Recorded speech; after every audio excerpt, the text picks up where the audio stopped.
চৌদ্দগ্রামে মুক্তিযোদ্ধাকে লাঞ্ছিতের ঘটনায় মামলা, আটক ৫ জনের মধ্যে ২ জন সাক্ষী। দর্শক, গুরুত্বপূর্ণ এই খবরটি গত কয়েকদিন থেকে গণমাধ্যমে স্থান পাচ্ছে। বিভিন্ন সংগঠন, বিভিন্ন ব্যক্তি তারা এই ব্যাপারে সোচ্চার হয়েছে। অনেকের ধারণা ছিল যে এখন ডক্টর ইউনূস সরকারের সময় মুক্তিযোদ্ধা লাঞ্ছনা এটা হয়তো স্বাভাবিক ঘটনা হবে, সরকার হয়তো এটাকে ইগনোর করবে না। এটাকে ইগনোর করেনি, বরং এটাকে খুব গুরুত্ব দেয়। যারা ওই আওয়ামী বুদ্ধিজীবী হিসেবে পরিচিত ছিল তাদের আর কোনো বক্তব্য নেই, তারা অনেকটা হয়তো স্তম্ভিত হয়েছে। তার কারণ হচ্ছে যে তাদের কোনো বক্তব্য প্রকাশ্যে আসেনি। কুমিল্লার চৌদ্দগ্রামের বীর মুক্তিযোদ্ধা আব্দুল হাইকে, কানু ডাকনাম, গলায় জুতার মালা পরিয়ে লাঞ্ছিত করার ঘটনায় অবশেষে মামলা হয়েছে। আব্দুল হাইয়ের পাঠানো লিখিত অভিযোগটি আজ বুধবার রাতে মামলা হিসেবে নথিভুক্ত করেছে চৌদ্দগ্রাম থানা পুলিশ। এতে ১০ জনের নাম উল্লেখ করে অজ্ঞাতনামা ১০-১২ জনকে আসামি করা হয়েছে।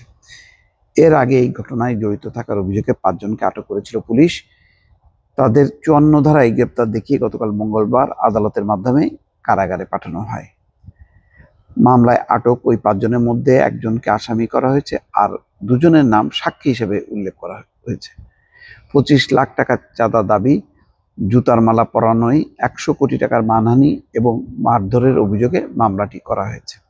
বুধবার রাতে ৮টায় মামলা রেকর্ডের তথ্য নিশ্চিত করে চৌদ্দগ্রাম থানার ওসি বলছেন, পুলিশ যে ৫ জনকে আসামি করেছে তাদের মধ্যে কুলিয়ারা গ্রামের ইসমাইল হোসেন মজুমদারকে মামলায় এজাহারভুক্ত আসামি করেছেন, আর বাকিদের মধ্যে ২ জনকে তিনি সাক্ষী মেনেছেন।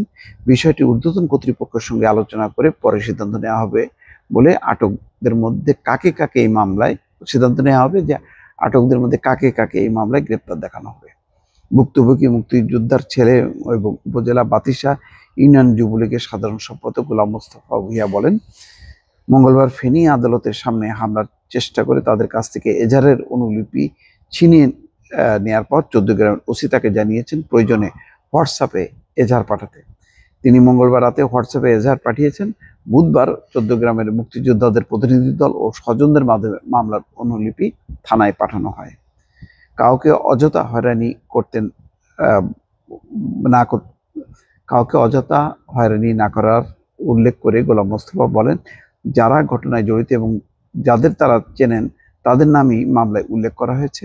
পুলিশ যে ৫ জনকে আটকের কথা বলেছে তাদের জামাত সমর্থক ইসমাইল হোসেন লাঞ্ছনাকারীদের সঙ্গে ছিলেন।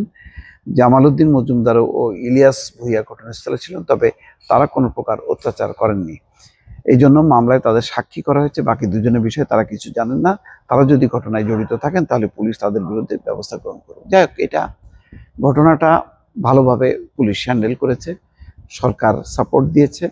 এইভাবে দৃষ্টান্ত স্থাপিত হলে আশা করি যে সবাই সতর্ক হবেন যে যাকে তাকে লাঞ্ছনা করা শত্রুতাবশত এই অধিকার কারণ নেই, এবং এটা আইনগতভাবে যে অপরাধ এটি প্রমাণ করা দরকার। ইতিমধ্যে তারেক রহমানও বলেছেন যে তাদের দলের কেউ যদি চাঁদাবাজি অন্যায় করে তাকে বেঁধে পুলিশের কাছে দেওয়ার জন্য। ফলে খুব পরিষ্কার যে রাজনৈতিক দল সমর্থন করছে না, জামাতে ইসলামীও এই ঘটনার নিন্দা করেছেন, প্রতিবাদ করেছেন এবং আইনগত ব্যবস্থা নিয়েছেন। ফলে একটা ভালো অন্তত দৃষ্টান্ত স্থাপিত হলো মুক্তিযোদ্ধা এই লাঞ্ছনার বিরুদ্ধে। দর্শক, ভালো থাকবেন। আল্লাহ হাফিজ।